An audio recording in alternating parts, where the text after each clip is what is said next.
Grab लागू होते action में दिखा प्रदूषण नियंत्रण बोर्ड। दिल्ली एनसीआर में वायु प्रदूषण बढ़ने के साथ ही ग्रेडेड रेस्पॉन्स एक्शन प्लान का पहला चरण लागू हो गया है। नोएडा प्राधिकरण की 14 टीमों 40 स्थानों का निरीक्षण किया और लोगों को ग्रैप की गाइडलाइन और एनजीटी के नियमों के बारे में जागरूक किया गया। वहीं क्षेत्रीय प्रदूषण नियंत्रण बोर्ड भी एक्शन दिखाई दिया। प्रदूषण फैलाने पर नोएडा और ग्रेटर नोएडा में 10 संस्थानों पर 5 लाख रुपए जुर्माना लगाया गया। नोएडा क्षेत्र में वायु प्रदूषण नियंत्रण के लिए मुख्य मार्गों पर 20 टैंकरों से 63.58 किलोमीटर क्षेत्र में शोधित जल का छिड़काव किया जा रहा है, जिससे सड़कों पर उड़ने वाली धूल पर प्रभावी नियंत्रण किया जा सके।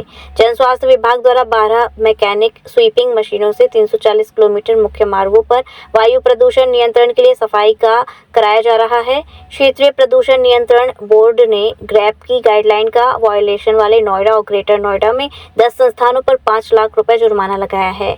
जुर्माने की वसूली के लिए नोएडा और ग्रेटर नोएडा प्राधिकरण के अधिकारियों को पत्र लिखा गया है कि जुर्माना सूरजपुर कासना रोड पर जगत फार्म और कैलाश अस्पताल के पास बन रहे 2 फुट ओवर ब्रिज के निर्माण के दौरान काफी मात्रा में मिट्टी खोदकर सड़क पर डाली गई थी, जो वाहनों की आवाजाही से यहाँ मिट्टी उड़ रही थी। प्रदूषण नियंत्रण विभाग ने यहाँ के ठेकेदारों पर 50-50 हजार रुपए का जुर्माना लगाया। नोएडा में सेक्टर 16 के सामने मिट्टी पड़ी मिलने पर 50,000 का जुर्माना लगाया गया है। फ्यूटेक गेटवे सेक्टर 75 के सामने डिवाइडर के निर्माण कार्य, सेक्टर 10 में प्लॉट संख्या 396 व 460 में निर्माण, सेक्टर 117 में एसटीपी की पाइपलाइन के निर्माण कार्य, सेक्टर 122 डीपीएस स्कूल में निर्माण कार्य, सेक्टर 72 सफाबाद पुलिस चौकी और सेक्टर 44 स्थित प्लॉट संख्या जी 136 के खिलाफ नियमों का उल्लंघन करने पर 50-50 हजार का जुर्माना लगाया गया। बाद से सारी प्रतिबंध शुरू हो गए हैं। जो ग्रैप में नियमों के अनुसार कंस्ट्रक्शन के लिए, डस्ट के लिए, कंट्रोल करने के लिए जो भी चीज़ें लगाई जाती हैं वो सब लगा करके चलाई जा रही हैं। इसमें टाइम टू टाइम हम चाहे गवर्नमेंट के वर्क हों या प्राइवेट के वर्क हों, सारी जगह हम लोग इंस्पेक्शन करते हैं।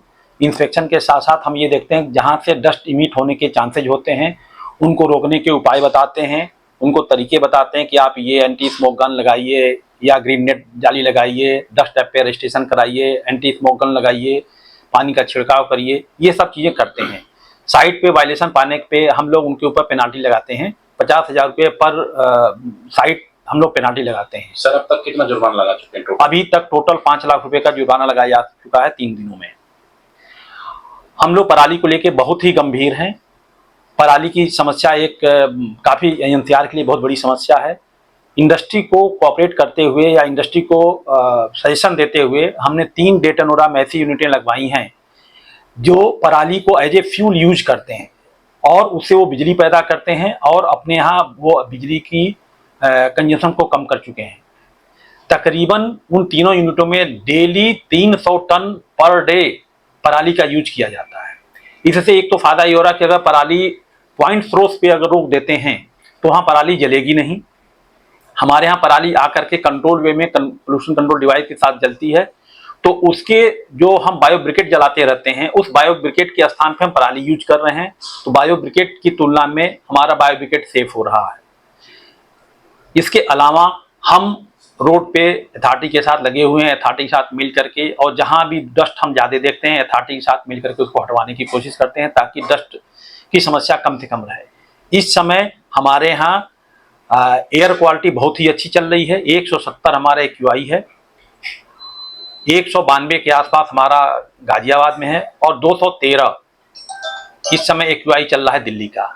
मतलब दिल्ली गाजियाबाद से ग्रेटर नोएडा की स्थिति आज काफ़ी बेहतर है और काफ़ी संतोषजनक है। मैं प्रयास करूंगा कि आने वाले दिनों में यहाँ की एयर क्वालिटी अच्छी से अच्छी बने। विश्व स्तरीय चिकित्सा सुविधाओं से युक्त JP diagnostics radiology and pathology centre, Mathura का पहला complete radiology and pathology diagnostic facility से सुसज्जित। Doctor Deepak Agarwal and doctor Nidhi Agarwal, JSR tower, Govardhan crossing, NH90, Mathura.